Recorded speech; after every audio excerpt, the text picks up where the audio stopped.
Shalom, selamat pagi saudara-saudara yang terkasih. Saatnya saya ingin berbagi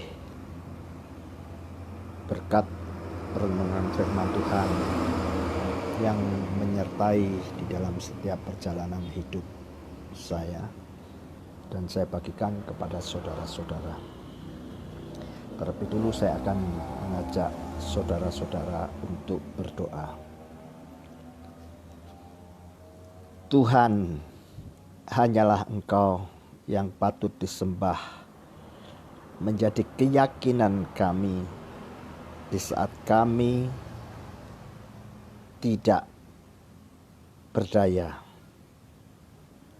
Kami tidak melihat, tetapi kami merasakan Engkau ada di dalam kehidupan hamba-Mu ini, Tuhan. Hamba boleh merasakan pengenalan hidup hamba akan Engkau menjadi pengalaman hidup bersama dengan Engkau, bukan sebatas mengenal Engkau. Sebab Engkau Allah yang tidak dapat kami lihat dari mata. Engkau adalah Allah yang tidak mungkin kami pikir dari akal budi. Tetapi Engkau berkata bahwa iman itu timbul dari mendengar firman.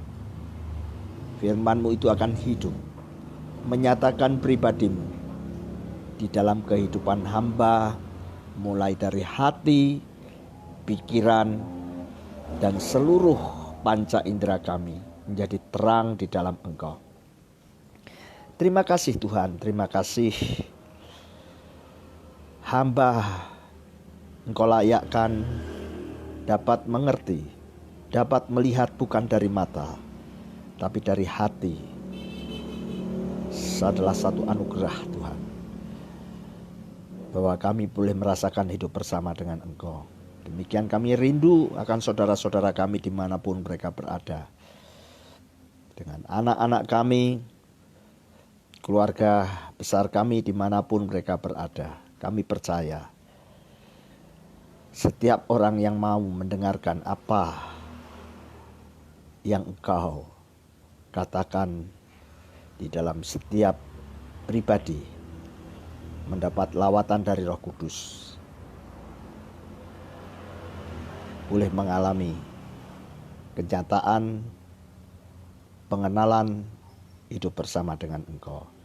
Terlebih dulu hamba ingin mengusirkan segala kuasa kegelapan, roh-roh yang bukan daripada Allah yang mencoba untuk mengganggu jalannya share berkat firman-Mu pagi hari ini. Kami ikat di dalam nama Tuhan Yesus, darah Yesus yang berkuasa. Kami siap untuk mendengarkan dan menerima berkat-Mu bersama saudara-saudara kami. Amin. Terpujilah Tuhan. Sungguh Allah yang kita kenal lewat firman-Nya, Allah yang kita yakini di dalam perjalanan hidup setiap orang percaya dan dibenarkan, bukanlah merupakan satu pengertian dan perkataan. Sebab iman tidak pernah mereka akan dapat dimengerti oleh akal budi manusia, dan banyak dikatakan di dalam setiap mulut manusia. Tetapi Tuhan tahu apa yang terkandung di dalam hati manusia. Sekecil apapun Dia tahu. Itulah iman yang benar, agar hidup saudara dan saya dibenarkan oleh iman, memiliki pengharapan untuk menjalani hari-hari hidup selama di bumi ini tidak akan sia-sia. Demikianlah firman Tuhan yang dapat kami rasakan di dalam perjalanan hidup hari demi hari. Mari saudara, hari ini Tuhan memberikan tema adalah Ku tak tahu akhir perjalanan hidup, tetapi kurasakan jalan bersamamu. Ku tak tahu akhir perjalanan hidup, tetapi ku rasakan jalan bersamamu. Ini adalah ungkapan, perasaan di dalam penyatuan Roh Kudus, hidup dibenarkan oleh iman yang senantiasa berpengharapan untuk menjalani hari-hari hidup ini. Tema ini ketika saya peroleh, saya mendengarkan berbagai share tentang vaksin Corona 19, virus Corona 19. Banyak para kalangan orang-orang percaya, para pendeta, saya mendengarkan mereka share tentang vaksin ini yang dinyatakan terkandung gen antikris. Bahkan saya mendengar lewat seminar dari beberapa hamba-hamba Tuhan yang saling untuk berbagi pengalaman yang diungkapkan dengan materi firman Tuhan satu persatu. Di dalam ayat-ayat dan semua dijelaskan bahwa itu ada unsur terkandung 6666. Saudara, ketika saya mengikuti dan saya mendengar, inilah yang menjadi terang sesungguhnya bahwa segala hikmat dan pengetahuan itu datangnya dari Tuhan yang akan memperbaharui kehidupan manusia, akal budi manusia, agar setiap orang kepunyaan Allah mengerti apa yang terbaik menurut kehendak Allah, bukan kehendak manusia. Mengapa demikian? Sebab hakikat manusia ini hidup di bumi masih mempunyai akal budi dan masih mempunyai perasaan di dalam kemasan satu tubuh.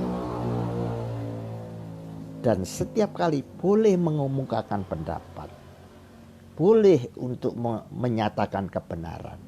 Tetapi apakah kebenaran itu benar-benar datangnya dari Tuhan? Setiap manusia berbicara di dalam kuasa Roh Kudus atau menurut tafsir manusia itu sendiri. Oke, saudara.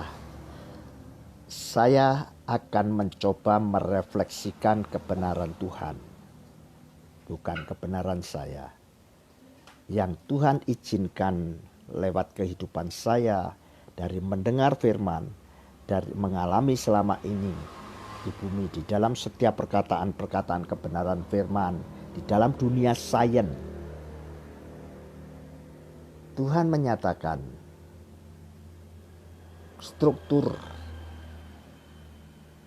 manusia, kepala adalah tempat akal budi, sarana untuk berkata-kata, sarana mendengar, sarana melihat, sarana untuk merasakan, penciuman. Di bawah adalah tubuh di sini, perasaan,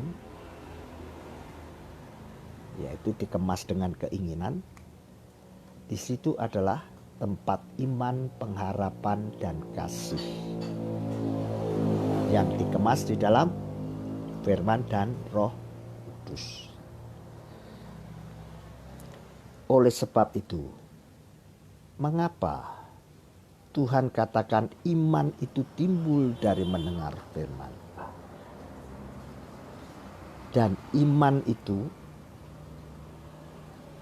harus menyucikan firman, harus menyucikan hati ini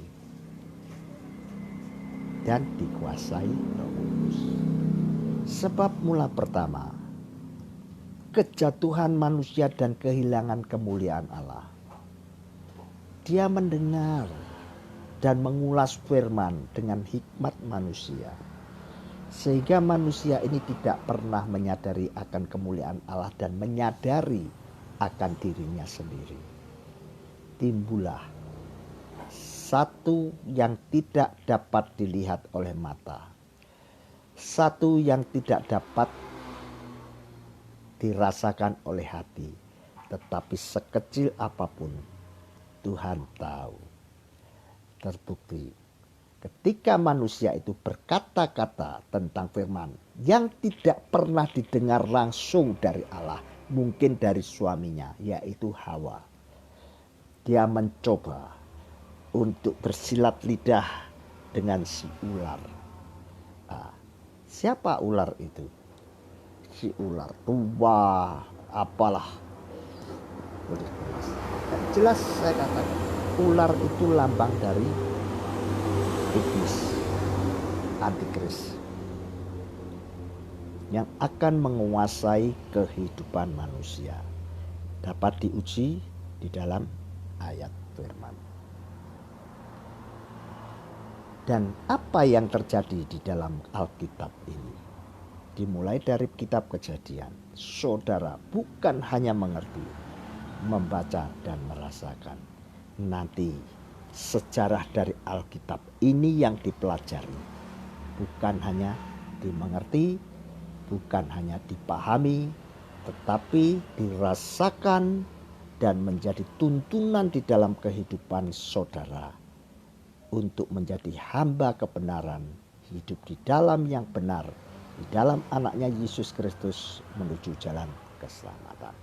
Sebab tidak ada satupun, baik di langit, baik di bawah, kolong langit ini, manusia yang dapat menyelamatkan diri, kecuali anak Allah.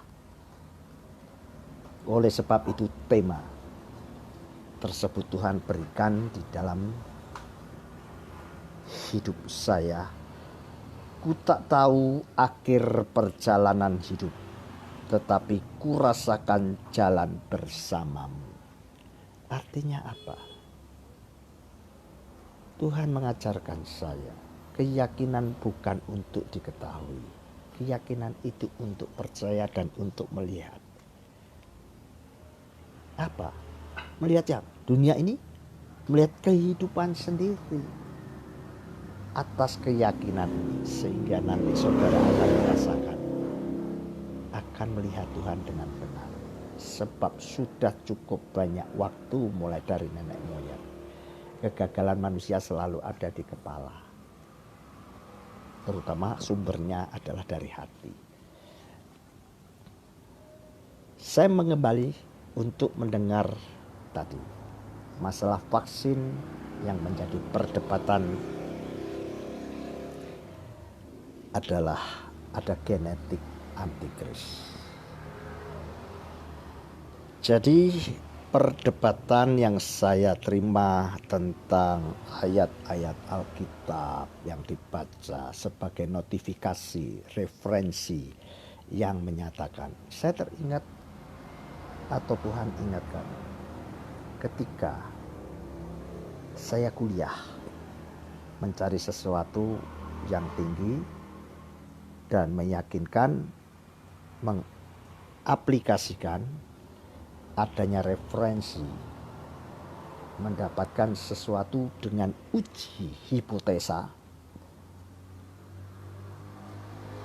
mendapat satu nilai yang baik, dapat dirasakan di dalam diri sendiri dan orang lain merasakan, ujung-ujungnya nah, bedanya apa? Manusia ini untuk memiliki segala hikmat dan pengetahuan yang ada selama di dunia ini, tidak bolehkah? Tidak salah. Kalau kita berada di non spektakuler, itu tidak salah, memang harus. Bagaimana orang akan menghargai karya, orang akan membuktikan tanpa sesuatu dasar, metodologi, dan uji hipotesa? yang dilakukan para cendekiawan, sehingga akan diakui. Bahkan untuk riset itu akan dibukukan sebagai panduan banyak semua. Dari segi hukum apapun, segmen pengetahuan apapun. Bahkan jika saudara, mungkin yang saudara memiliki spektakuler atau gelar spektakuler yang saudara mungkin saya ajak untuk mengingat kembali. Sebelum kita untuk mengenal dunia pengetahuan, di dalam ilmu filsafat, bumi itu digambarkan dengan melingkar. Di tengah-tengahnya lingkaran yang paling besar, di dalam lingkaran itu adalah agama.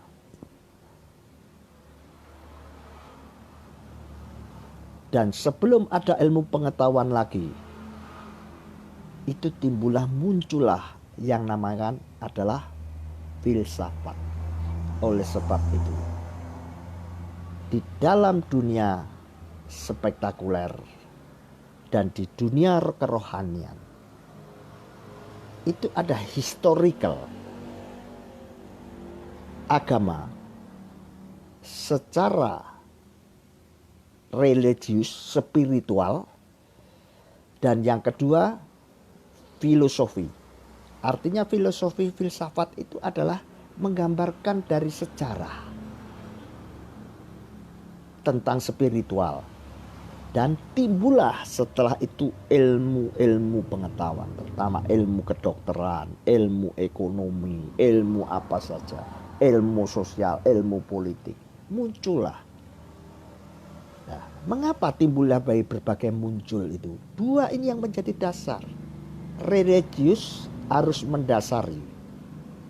Filosofi adalah dasar tentang biografi yang mendasari dari agama. Keluar dari ini akan menjadi kebenaran diri sendiri yang dinamakan paham komunis. Karena dia tidak akan mempercayai Tuhan.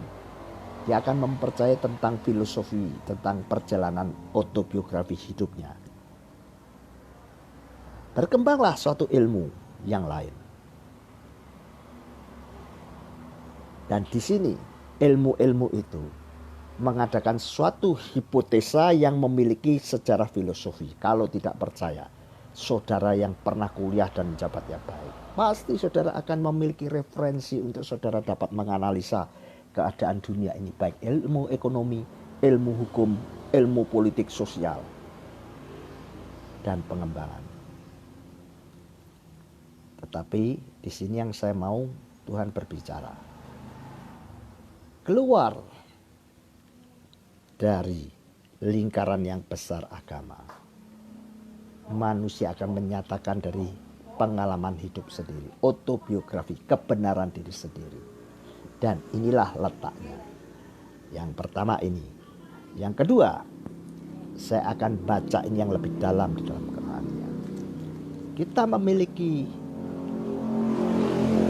kitab, Alkitab, sebagai pedoman, sebagai pembelajaran, sebagai penuntun yang kita yakini. Apapun itu Alkitabnya adalah bahasa Inggris, bahasa Ibrani, bahasa asli, boleh dipelajari.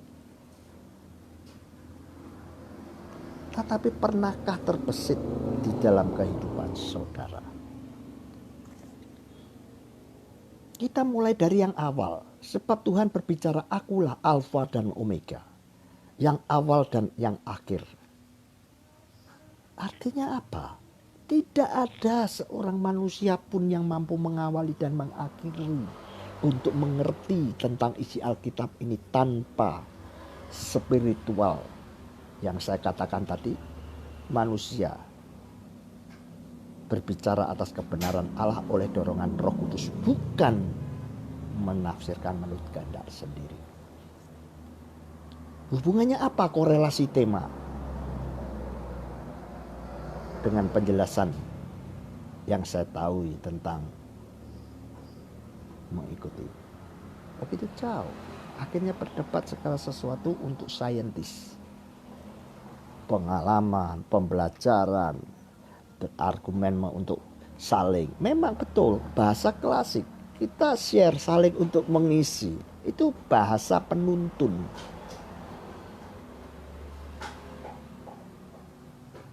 Saya yakin jika jujur di hadapan Tuhan, jika seseorang ini sudah meyakini, sudah mempelajari, seperti kita di kuliah, dia menemukan metode dan ada dasarnya di Alkitab. Contohnya seperti saat saudara mengadakan seminar atau moderator, ada penyanggahnya. Ketika ujian akhir dengan skripsi, pasti saudara akan mempertahankan. Dan jika yang tidak mengerti, memberi kurikulum untuk batasan, karena setiap orang akan memiliki pengetahuan yang berbeda. Dia menguji hipotesa dengan buku pedoman yang berbeda. Mungkin ada yang dari cuman Indonesia saja, mungkin ada yang dari Inggris, apa itu orang-orang Inggris. Dari sononya diacu dengan begini, dirangkum dengan mereka. Itu yang pernah saya mengerti ketika saya diizinkan pada saat itu banyak hal di dalam spektakuler untuk saya mengikuti, dan hari ini saya juga begitu. Ini saya gambarkan dulu sains pembelajaran yang dinamakan pengajaran. Katanya pengajaran itu pasti ada pedomannya dan dimengerti akal manusia. Bukti saintisnya ada, Alkitab. Pasti. Sehingga apa? Coba dari hasil perkataan itu, ujung-ujung akhir tidak menjadi pertemuan. Di dalam setiap pertemuan itu ada batasan. Batasan pendapat. Supaya apa? Tidak melebar, saudara. Dan menjadikan manusia kurang puas jika tidak ada perkataan. Singkat cerita demikian. Sekarang saya bicara yang rohani. Orang Kristen pasti tidak bisa membaca dalam Alkitab ini langsung kitab Wahyu. Pasti ada kitab Kejadian. Apa yang sudah terjadi? Saudara renungkan dan baca. Jadi saya katakan ulang, ada spiritual. Spiritual itu adalah merupakan keyakinan yang kuat. Itu bukan di sini, di sini. Yang kedua, ada filosofinya Alkitab itu. Dua ini harus. Jika terpisah, itu akan terjadi kebenaran diri sendiri. Apa itu filosofi? Terjadi di dalam pengalaman hidup. Saya dapat melihat ketika argumen itu terjadi.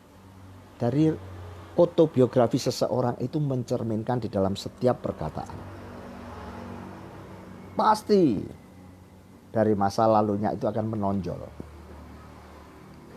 Nah, menonjol itu timbullah untuk yang dikatakan keyakinan, kebenaran. Untuk mencari kebenaran itu filosofi.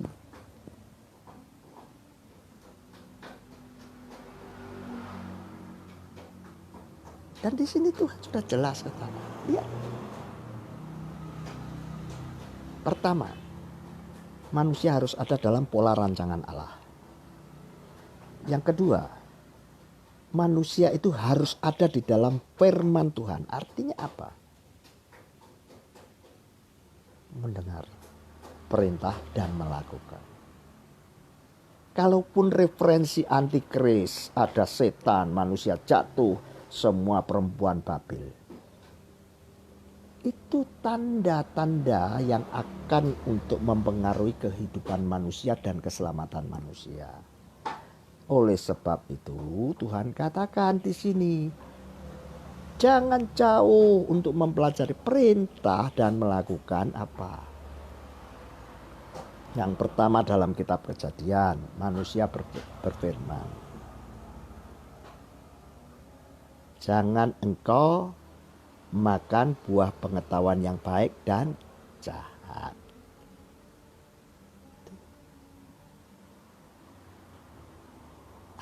apa? Ada dua, bahwa pengetahuan yang baik dan jahat itu berarti mengetahui yang baik dan jahat itu sudah diambil dari manusia.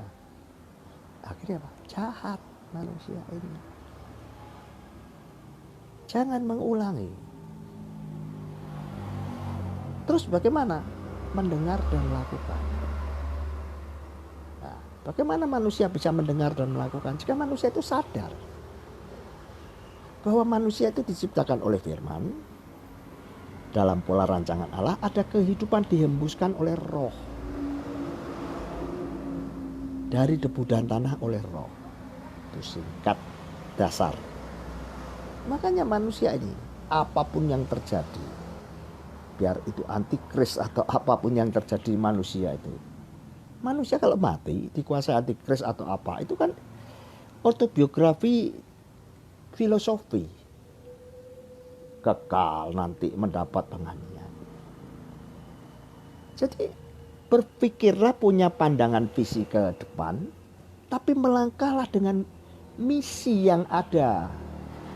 Apa itu? Ketaatan, melakukan yakin. Jika saudara memiliki iman, pengharapan, dan kasih yang benar di dalam Tuhan Yesus, siapapun manusia itu, dia meskipun memiliki pandangan yang jauh, tapi mempunyai keyakinan iman, dia melangkah bersama dengan Tuhan Yesus. Seperti tema ini. Ku tak tahu perjalanan hidup, tetapi ku rasakan jalan bersamamu. Ini. Manusia kembali pada rancangan firman Tuhan. Manusia hidup oleh hembusan Roh Kudus yang tidak mungkin mati. Jika manusia itu mati, dia akan kembali pada tanah. Saya tidak melebar dan Tuhan perintah. Sehingga manusia ini berbuat dosa, kehilangan kemuliaan oleh sebab mencuri kemuliaan Allah dengan makan buah pengetahuan yang baik dan jahat. Ini buah pengetahuan yang baik dan jahat. Apa ini? Coba, pengetahuan yang baik dan jahat itu hikmat. Jangan mencoba-coba untuk menggunakan akal budi ini. Dan 39 kitab itu sudah jelas, saudara. Taurat dijadikan hukum karena perbuatan manusia itu untuk dapat kembali pada kebenaran. Tetapi manusia itu tidak dapat untuk mengerti apa yang Tuhan mau di dalam perintahnya ini.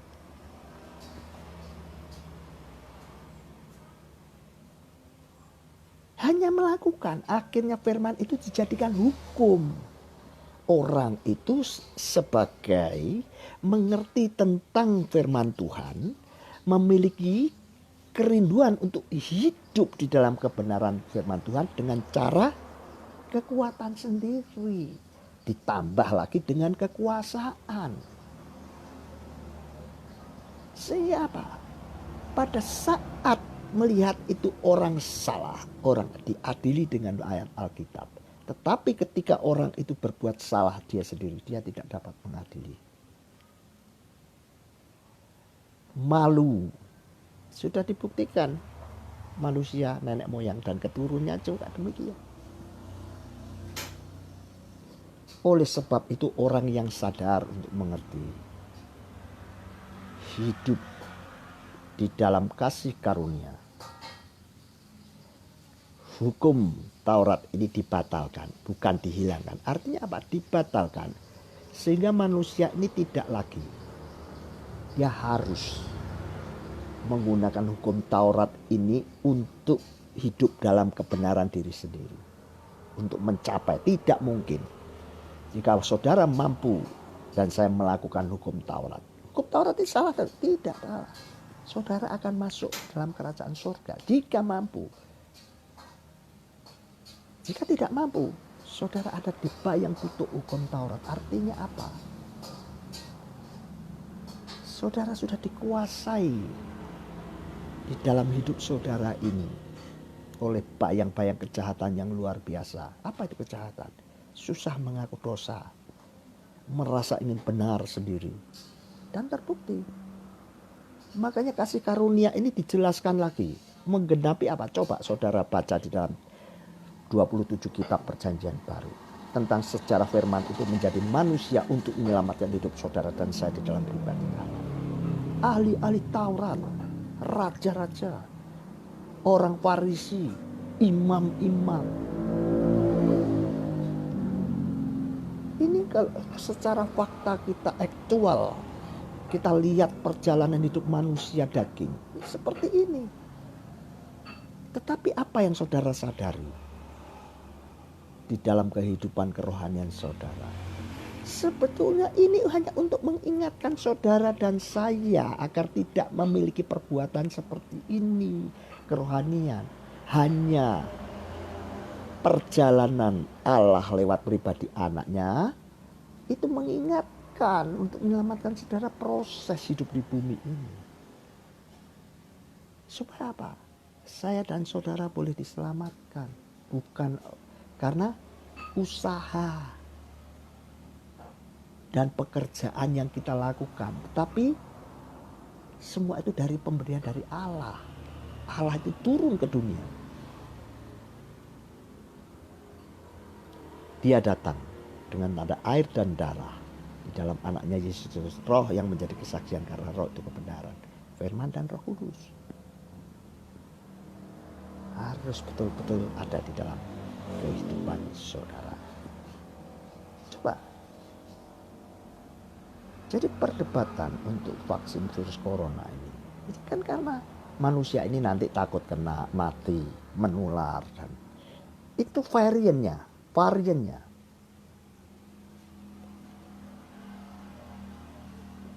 Sekarang saya tidak tahu persis, mungkin ada para medis, ada. Cuma saya kesimpulan, jujur di hadapan Tuhan, sebetulnya virus corona ini sudah diketahui dengan pasti belum?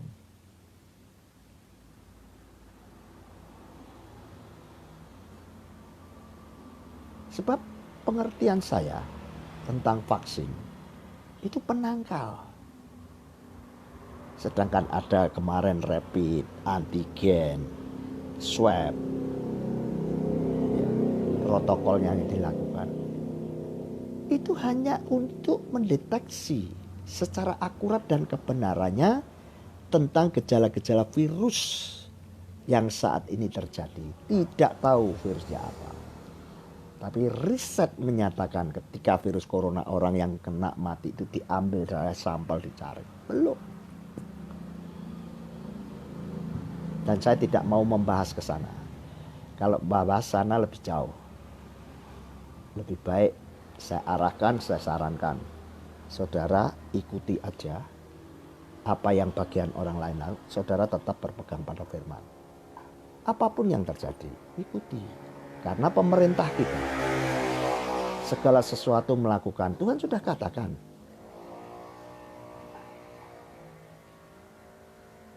Kita punya Tuhan yang di atas. Kita punya Tuhan yang ada di bumi. Taatilah mereka. Hidup kita ini miliknya Tuhan. Bukan milik kita sendiri. Seandainya pun kita milik bekerja ikut. Kita di dalam pemerintahan presiden. Kita harus menghormati. Apapun, tidak usah antikris atau bagaimana nanti. Jika saudara mengerti, nanti pada akhir zaman itu pertama yang akan diadili siapa? Apa orang-orang di luar gereja atau gereja? Di dalam gereja? Pasti dalam gereja. Mengapa? Karena setannya sudah masuk di gereja. Haleluya. Sudah saudara, saya akan kembali kepada ini adalah di Yesaya 55 ayat 8 dan 9. Haleluya. Sebab rancanganku bukanlah rancanganmu dan jalanmu bukanlah jalanku. Demikianlah firman Tuhan, seperti tingginya langit dari bumi, demikianlah tingginya jalanku dari jalanmu dan rancanganku dari rancangan. Ini adalah orang benar hidup oleh karena firman. Nah, harus ada kasih karunia. Dan kita tidak pernah untuk bisa berkata-kata tentang kebenaran, meyakinkan kebenaran tanpa saudara bisa menghitung detik waktu hidup saudara. Apakah sudah bersama dengan Tuhan hidup di dalam kasih iman yang berpengharapan kepada Dia dengan benar. Sebab itu Tuhan berikan tema ini kepada saya. Ku tak tahu akhir perjalanan hidup, tetapi ku rasakan jalan bersamamu. Ini adalah iman. Ketika saya menghadapi segala sesuatu, ketika saya mendengar, satu persatu Tuhan ingatkan, mengapa saya dipanggil, dipilih dan dalam segala penderitaan. Tapi penderitaan oleh karena mengikut Kristus. Saya menderita dulu waktu kuliah, waktu sekolah, bisa mencapai begini, menjadi sampai dipercaya.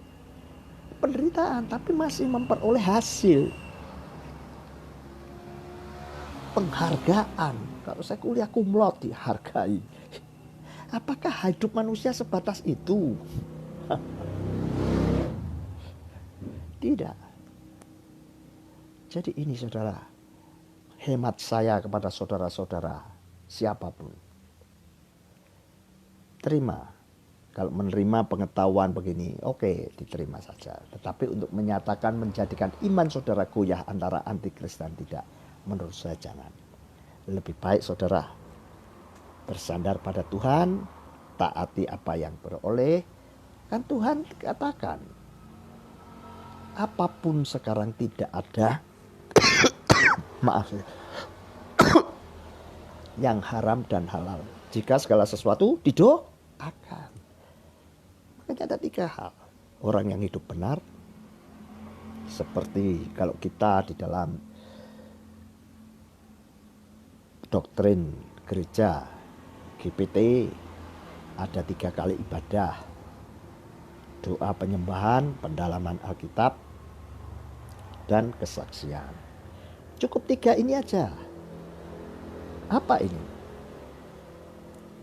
Doa penyembahan itu adalah hubungan langsung pribadi lewat persekutuan, dan kita bersekutui kepada Tuhan. Ini puncak yang tertinggi di dalam ruangan suci, sebuah dupa. Yang kedua, di dalam ruangan suci itu ada yang dinamakan pelita. Pelita itu kesaksian oleh karena Roh Kudus. Meja roti sajian, pendalaman Alkitab ditandai dengan adanya korban Kristus. Jadi saya tidak mengajar. Ini yang Tuhan berikan hikmat pengertian dan harus ada di dalam tabernakel yang Musa jadi. Lewat pengalaman, masuk di dalam kemah itu harus ada. Pintu kemah itu, pertobatan, bakar itu lemak, lembu, domba, sama. Satu persatu sampai masuk di dalam ruangan suci. Ada alat bahkan dijelaskan. Saya tidak menggurui, saya tidak. Lebih baik maknanya itu tertanam di dalam kehidupan ini. Apa?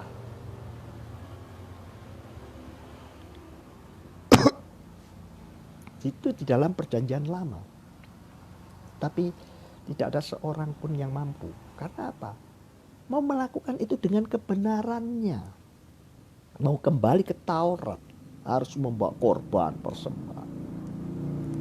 Oleh sebab itu dibatalkan. Dibatalkan itu bukan berarti ditiadakan, digenapi. Firman itu telah menjadi manusia dan oleh tanda darah Yesus, korban darah anak domba. Itu adalah kasih karunia. Sehingga tabernakel ini semua dipercik oleh darah. Sehingga saudara, jadi batalkan itu, dihapus itu bukan dihapus ini, karena tidak dipercik setiap pintu. Saudara mungkin yang hamba Tuhan yang sudah senior, yang sudah jadi ayah, hafal pasti. Tapi mari, makna keselamatan itu lebih penting daripada kita pandai untuk mengerti. Sebab di dalam 2 Korintus 3 telah nyata bahwa kita ditulis atau menjadi suratan Kristus bukan ditulis oleh tinta pada loh batu, tetapi oleh Roh Allah yang hidup di dalam hati teman iman.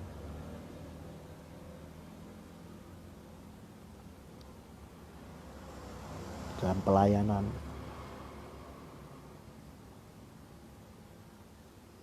sehingga saudara memiliki keyakinan.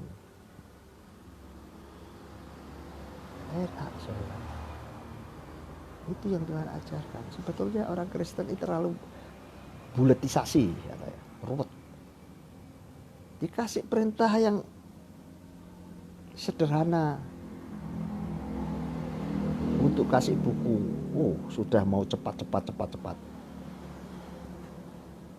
Tapi justru yang awal tidak dilakukan. Oke, jadi Tuhan katakan ini, rancanganku bukanlah rancanganmu, jalanmu bukanlah jalanku. Dia adalah iman. Mari saudara, kita akan bahas di dalam tema tersebut korelasinya dengan Yesaya 55, 8-9. Ini berbicara 3 hal. Yang pertama, hidup dalam rancangan Allah. Manusia harus hidup dalam rancangan. Di luar ini seperti saya katakan, agama dan filosofi, filsafat dari agama itu yang mendasar. 2 ini harus ada. Tapi jika terpisah, saudara akan menjadi kebenaran diri sendiri. Hidup dalam rancangan Allah. Ini kembali dalam kitab Kejadian. Apa? Kita baca di dalam Kejadian 1 ayat 26 sampai 28 sampai 31. Nanti saudara baca di situ. Jadi saya ulang, orang yang hidup dalam rancangan Allah ada di dalam Kejadian 1, 26, 28 sampai 31. Yaitu apa?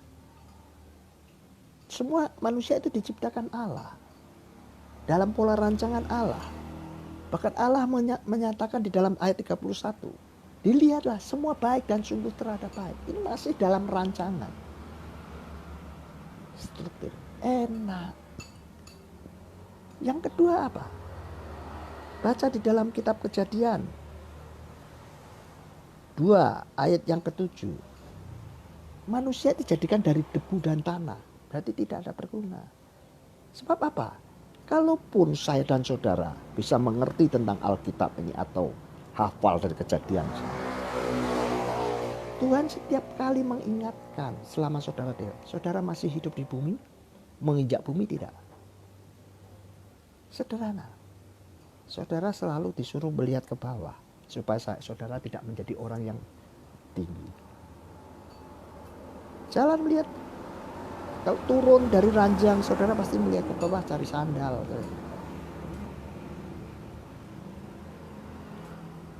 Bahwa itulah, jika saudara pandangan mata saudara bisa melihat, merasakan bahwa hidup saudara itu sebetulnya Tuhan ingatkan harus rendah hati. Hamba itu rendah hati, berjalan bersama dengan Tuhan enak. Haleluya. Dan di sini kita boleh tahu bahwa inilah hidup dalam rancangan Tuhan. Yang kedua, hidup benar oleh karena iman. Hidup benar oleh karena iman. Setelah dalam rancangan, kita hidup benar, kita dihidupkan dan dihembuskan oleh Roh Allah menjadi makhluk yang hidup. Kejadian 2 ayat 7 tadi tak? Jadi hidup dalam rancangan Allah. Jadi hidup ini kita melihat oleh karena hembusan Roh Allah. Ada Roh Allah. Yang kedua, hidup benar oleh karena iman. Hidup benar oleh karena iman. Yeremia 29 ayat 11 dan 12. Itu berbicara apa? Aku tahu. Berarti jangan sok tahu. Tuhan yang tahu rancangan apa yang ada padaku mengenai kamu, mengenai manusia. Bukanlah rancangan kecelakaan, tapi rancangan damai sejahtera, memberikan hari depan penuh pengharapan. Oleh sebab itu, masalah virus corona, masalah vaksin ini tidak usah diperdebatkan. Apakah ini antikris? Justru yang saya takut, perkataan ini menimbulkan iman kita goyah. Nampaknya yakin, nampaknya benar. Jika yakin ini, apapun yang akan terjadi di dalam tubuh kita, coba kalau Tuhan Yesus berontak, tidak mau, aku mau dihukum, ini kurang ajar ini orang, saudara dan saya tidak mungkin selamat. Apakah Tuhan berbantah? Ketika diadili pun, Raja Agustus bertanya kepada Yesus, apakah betul kamu nyatakan bahwa kamu adalah anak Allah? Yesus cuma menjawab dengan ringannya, meskipun dia tahu akan dihukum mati. Karena apa? Penyerahan dia sudah ada di dalam rancangan Tuhan, rancangan Allah untuk menyelamatkan saudara dan saya. Dan bagaimana saya dan saudara dalam menghadapi situasi di bumi ini sebagai hamba-hamba Tuhan yang seringkali memberitakan tentang keselamatan. Ayat ini dibaca sekian tahun. Apakah masih ada rancangan Tuhan? Kita mengikuti jejak Yesus. Enak lo ngomong. Prakteknya apa? Jadi mari saudara-saudara, kita selalu membangun kembali kepada firman. Jadi ini, Yesus cuma menjawab seperti apa yang engkau katakan. Dia bukan enggak. Aku ini adalah anak Allah karena Allah berbicara pada saya. Tidak. Namanya orang rendah hati. Dia tidak mau ditarik atau dicobai. Haleluya. Jadi ini adalah di dalam hidup benar oleh karena iman. Yesaya 29 ini aku tahu rencana memberi pengharapan.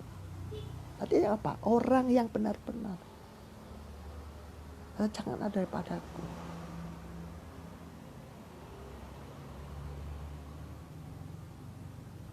Aku tahu apa yang ada padaku mengenai kamu. Bukanlah rancangan kesengsaraan, tapi rancangan damai sejahtera. Apabila kamu berdoa dan mencari aku akan mendengarkan kamu. Itu adalah iman. Timbul dari mendengar. Jika saudara memiliki keyakinan di dalam doa, enak tanya jawab dengan Tuhan. Tapi yang sering menghalangi iman kita, roh kita itu adalah ini, daging itu bersuara. Oleh sebab itu, dengan hati orang percaya dan dibenarkan, dan dengan mulut orang mengaku dan diselamatkan. Ini ada di Roma 10 ayat yang ke-17. Roma 10 ayat yang ke-10 dan Roma 10 ayat yang ke-17. Yaitu karena dengan hati orang percaya dan dibenarkan dan mulut mengaku dan diselamatkan. Orang hidup oleh karena iman.